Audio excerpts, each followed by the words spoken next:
Sounds awesome.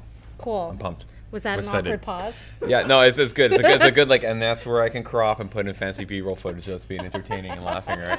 When I pull up, 2 subs in the back, playing all them old school tracks. When I pull up, no, you already heard. You ain't gotta say another word. When I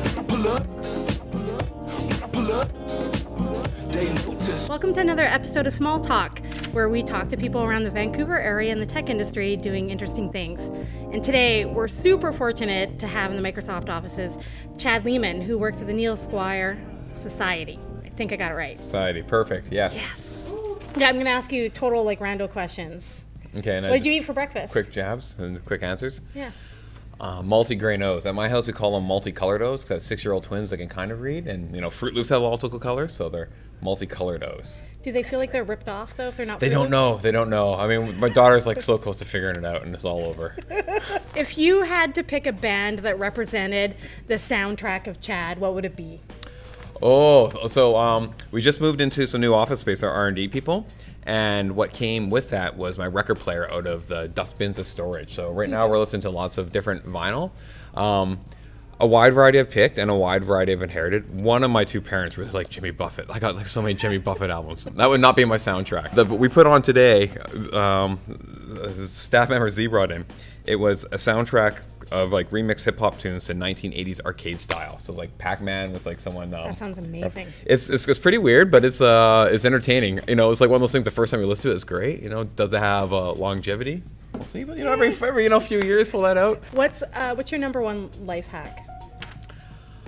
No one life hack. I turn my emails on my phone so it doesn't notify me all the time.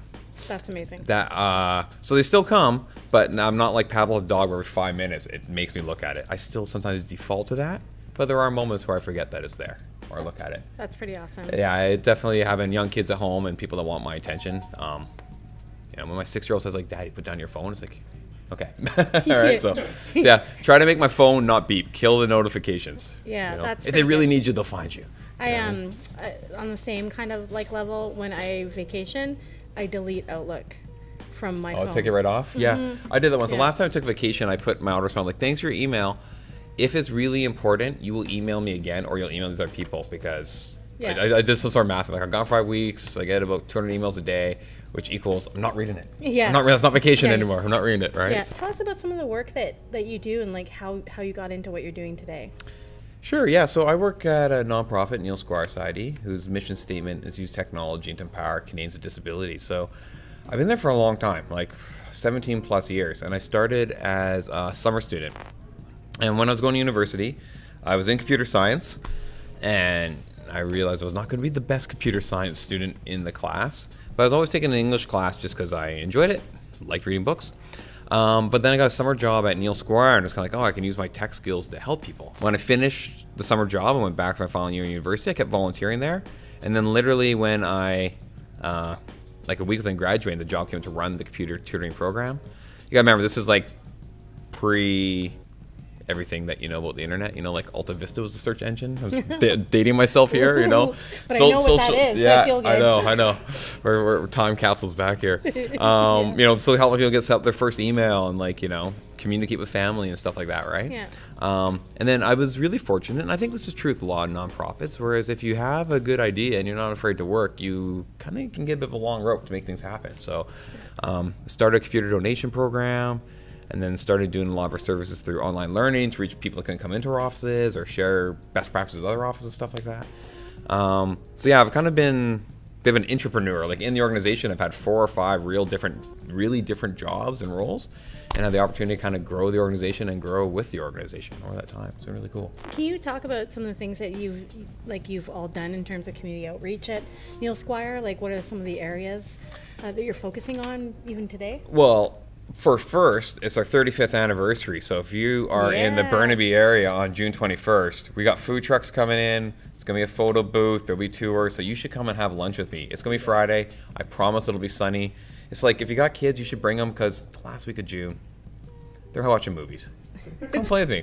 So there's a community outreach thing. But what we've been doing a lot of in the last couple of years is through our Makers Making Change program is to create different assistive technologies that are open source and more hardware stuff so that they can be made in lovely maker spaces or fabrications or in labs or community sort of schools. We've done a lot in sort of schools. It was funny, I just got like one of those like Facebook 2 years ago sort of things. It was just their weekend when we did our first lip sync build in a high school, and it's like we've done like 30 or 40 of those. Like it feels like lifetimes ago. Like none of this hair was gray 2 years ago, right? Not at all.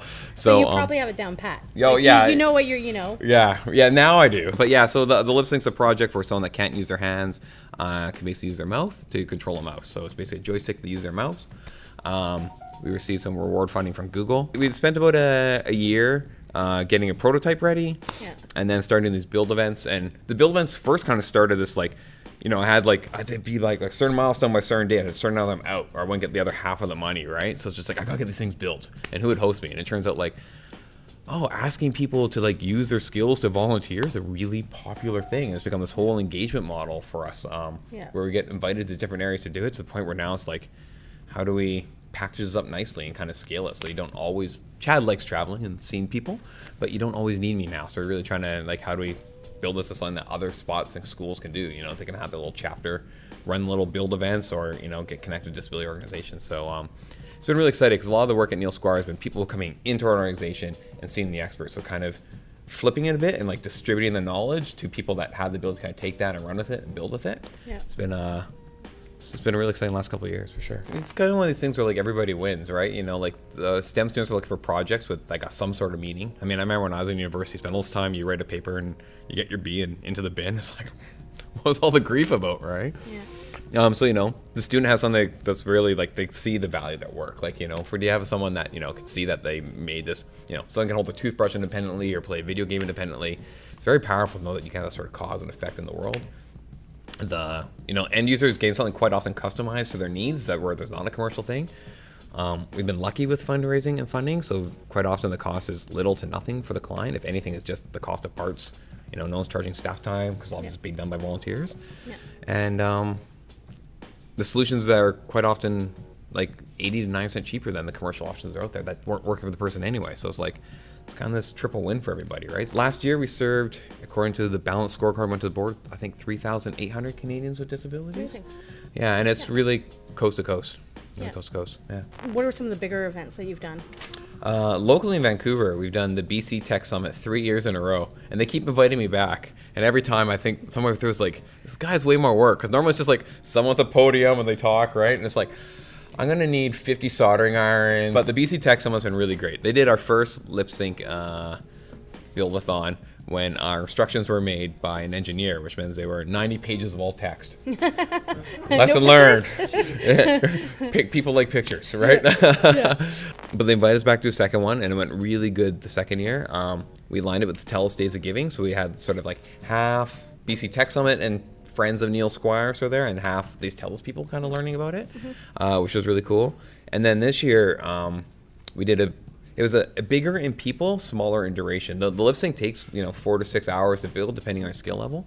What we did instead was build a switch, and it was a very new switch for us. We kind of rushed to get it done. Someone had a design, we liked parts of this. Someone had a design, liked parts of that. So we put it together, and I think we had 100 built in about an hour. Which is still crazy, and it went well. Like no one got burnt or hurt. It went really smoothly, which usually from like the first one I did at the Tech Summit, where you build something the first time, there's a lot of lessons learned. So luckily those boiled forward into new projects of doing the sort of build. We did a test build here at Microsoft, and then the Microsoft employees that built it here, along with some students built it here, then became the mentors of the next event. So it was a good chance for some students to gain some skills and use those skills, kind of flip that really quick, and it's great. Right now we got 2 or 3 more switches that are in very close prototype. One we kind of gotten done. We got one more. They're going to get built around some events around TELUS. And then we're going to send out to these disability professionals like, here's 3 or 4 or 5 switches. Tell us what's good, what's bad, what's ugly, what doesn't work. But give a few out there. Very much so they know that it's an open source project, so these things don't need a cost. But this also, it's new. So yeah, it may break or you may find this problem. So I'm trying to be really transparent with people that it's, I think this can be done better, but we're learning, and the only way we're going to know is for you to kind of go along this journey with us. Nonprofit, you have a lot of impact on a lot of people. Can other people volunteer, get involved with your organization, support in a variety of ways? How do they be like Chad? Yeah, how do you be like We Chad? need you. Yeah. Very specific on what I'm working on right now is our Makers Making Change program. So if someone wants to help and fabricate an assistive technology for somebody, whether that's built on this inner project library or take an idea that's been pitched where we don't have a solution, you can go to makersmakingchange.com, sign up, see the list of ideas, the list of projects, or submit your own project. So yeah, I could use engineering help, computer tutoring help, and smart board members that say Chad has good ideas and we should run with it. So. And give them funds. Yeah. Give them funds. Thank you for watching another episode of Small Talk. Thank you, Chad. We loved having you. Thank you for having me in the garage. Oh, anytime. Place is yours, I guess, for now. Yeah, until, yeah. Okay, yeah, can you edit that? Tune in next time to see who we have in the hot seat in the garage for Small Talk. We'll see you soon.